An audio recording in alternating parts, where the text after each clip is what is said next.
Hello, I'm Ryuta Kikutani. Today's topic is what is the biggest turning point in your life? What is the surprising Buddha's answer?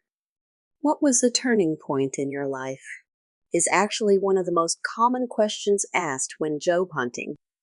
The interviewer will ask something like, "When was your turning point?" It's a great way to get to know people. This question, "What was your turning point?" is a way to find out how you think, what experiences you have had, and who you are. If you were asked this question, how would you answer? How would you answer if someone asked you today what was the turning point in your life? If someone says that meeting his wife was a turning point for him, I would think he has a successful family. Or some people say that when their children were born, it was a turning point for them. Or some say it was when they got sick. It's interesting. Some artist has said that the turning point for him was when he heard some song on the radio. I think that the turning point in life is different for everyone. The Buddha gave a surprising answer to the question, what is the greatest turning point in life? I think the Buddha's answer to the question is something that many of you have never thought of before. I believe after you hear the Buddha's answer, it will considerably broaden your perspective on life. Here are today's contents. 1. Your 10 biggest news. 2. Thin ice. 3. The purpose of Buddhism. Let's get started. Your 10 biggest news. Let's think about the turning point for Japan first. Although the COVID-19 pandemic is still continuing, it is often said that the pandemic will be a turning point for Japan or the world. People talk about things before and after the pandemic. Our way of work and sense of values are dramatically changing with the pandemic. So in the decades after the pandemic, our sense of values and lifestyle will have changed considerably. We could say we are at a turning point in history now. There were various turning points such as the bursting of the bubble economy and the 2008 financial crisis. Above all else, I would say that the end of the war was a big turning point for Japan. On August 15, 1945, the war ended, and things considerably changed after the war. Japan had the sovereignty of the emperor and militarism. But after the defeat in the war, people called for peace and democracy. It was a time of a very drastic shift in the ideological values of the Japanese. I think that this period was a turning point for Japan, which can be clearly divided into pre-war Japan and post-war Japan. So that was a turning point for Japan. But what is a turning point in our lives? At the end of every year, newspapers announce the 10 biggest stories of the year. I wonder what they are for this year. What would be the 10 greatest news of your life? What will happen in your life between birth and death? I've listed what I think would be the 10 biggest news for most people. For example, you got married, or you gave birth if you are a woman, or a big natural disaster struck your town, or you got a serious illness. Life is full of news and incidents like these, both good and bad. Of the 10 major events in life, the biggest ones are, of course, the birth and death. Birth is a crucial matter in life. Many things are determined at birth. The era you were born in, the country you were born in, the parents you were born to, the face, shape, and talent you were born with. These were all determined at this moment. It is a big turning point in our lives. So many things beyond your control suddenly come all at once. You could say that birth was the biggest event in your life. Another one is death. Death is one big event that turns all reality upside down at once. Recently, I've seen a phrase in some book, everything is a scratch except death. Whatever terrible thing happens, it's all just a scratch except for death. This means that death is such a big deal that any event seems a small scratch compared to death. Birth and death are the crucial matters in life. There are many people who say that death is a normal thing that happens to everyone. Everyone experiences it, and it's no big deal. Indeed, my death is not a big deal for Japan as a whole. If I'm the kind of person who runs the country, it might be a different story. Even if I die, it's just one of ordinary days in the life of the Japanese nation. It's just one of those ordinary things that happen every day. So, the death of one person is not a major incident for Japan as a whole. But what if it was someone close to you? My death may be one of the 10 biggest news for those close to me. Although you might say my death is not a big event in life, for me, my death is the biggest event of all, and for you, so is yours. Thin ice. This is a part of a diary written by a cancer patient. It is about how he felt when he was diagnosed with cancer. The world went dark and all life plans were destroyed. I feel like I've been pushed into a deep valley.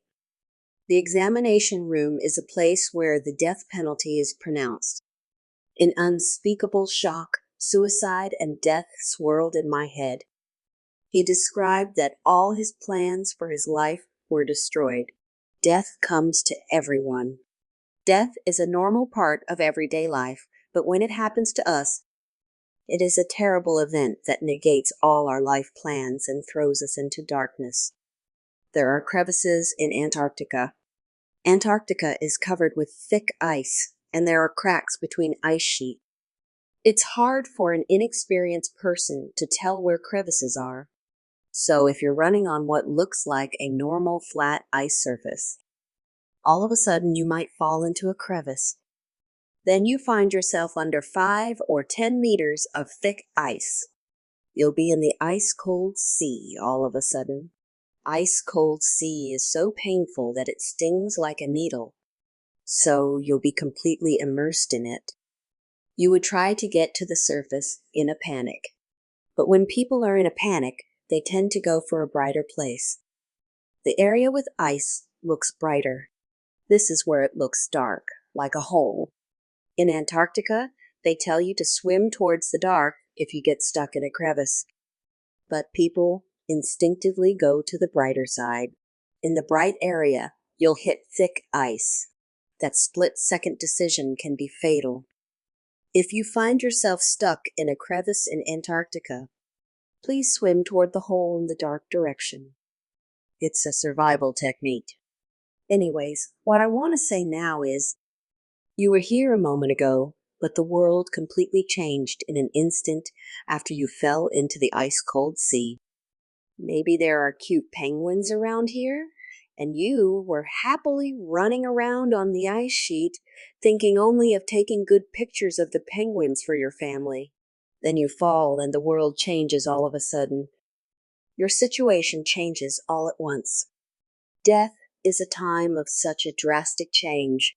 It's like we are walking on thin ice while it creaks every step. You have a beautiful view above the ice. Above the ice, the sun is shining. There are houses and people are talking together. The moment it cracks open, you'll be in the world of ice-cold water. It's a completely different world from this one. Buddhism teaches that our death is what separates this life from the afterlife. This life lasts only from birth to death. If this thin ice cracks, that means death. The moment you die, you're going this way. This is called the afterlife or another world.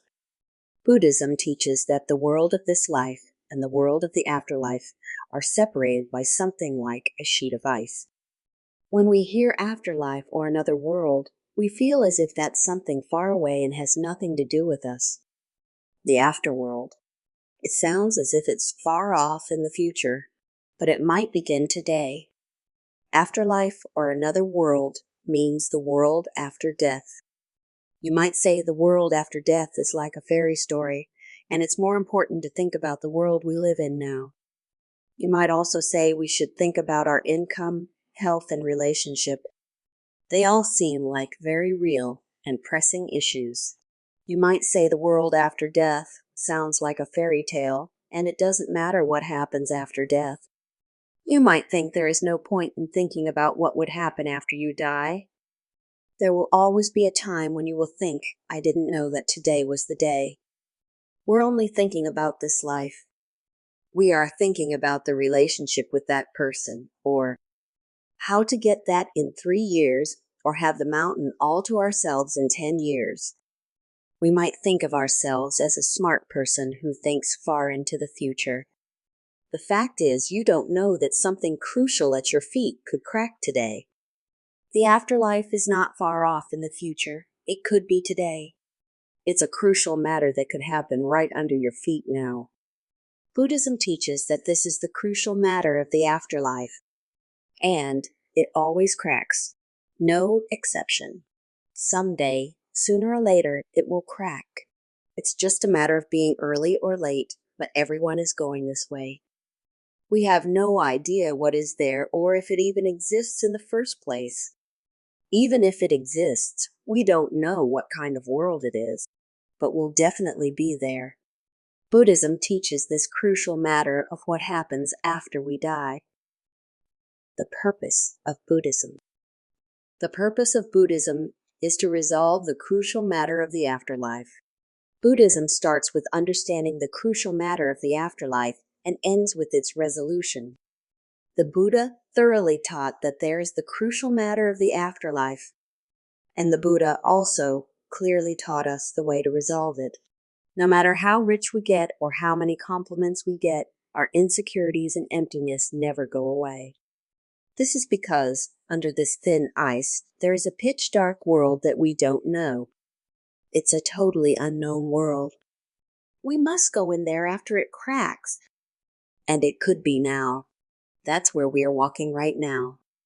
It's just like under the weight of the COVID-19 pandemic, the ice sheet started creaking.